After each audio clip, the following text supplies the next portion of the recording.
Hello বন্ধুরা, আজকে আমাদের বাড়িতে পুঁই শাক রান্না হবে। তোমরা কে কে পুঁই শাক খেতে ভালোবাসো অবশ্যই কমেন্ট করে বলো।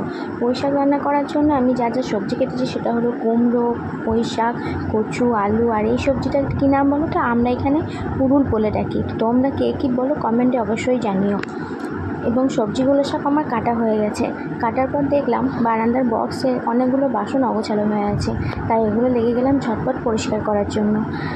আসলে আমি এখন রান্না করতে পারি না, 7 মাস চলছে। আমি রান্না করতে অসুবিধাই হয়, কারণ আমি এখন গ্রামে থাকি। গ্রামে আমাদের অধিকাংশই উনুনে রান্না হয়। তো উনুনে রান্না করতে গেলে যেহেতু বসে বসে রান্না করতে হবে, সেই ক্ষেত্রে মাই রান্না করে, মানে আমার শাশুড়ি মা সব রান্নাই করে।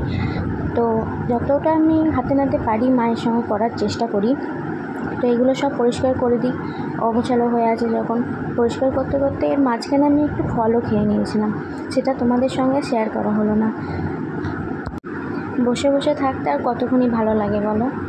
কি করব, এখন আমার রেস্টের সময়।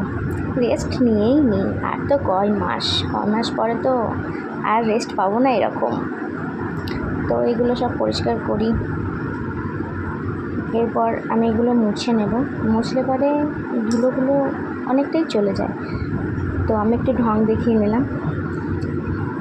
আমার এই ভিডিওগুলোর কথাগুলো শুনে কেউ হাসির রিয়্যাক্ট দেবে না, ঠিক আছে?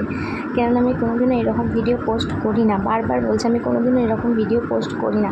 তো ফেসবুক খুলতেই যখনই ফেসবুক খুলছি, ইউটিউব খুলছি, তখন দেখছি এইরকম ভিডিও।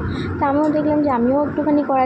দেখো, তোমাদের সঙ্গে কথা বলতে বলতে আমার অলমোস্ট পরিষ্কার হয়ে গেছে। দেখো কেমন চকচক ঝকঝক করছে। এই করতে করতে আমার মায়ের রান্না হয়ে গেছে, আমাকে আর বাবাকে খেতেও দিয়ে দিয়েছে। চলো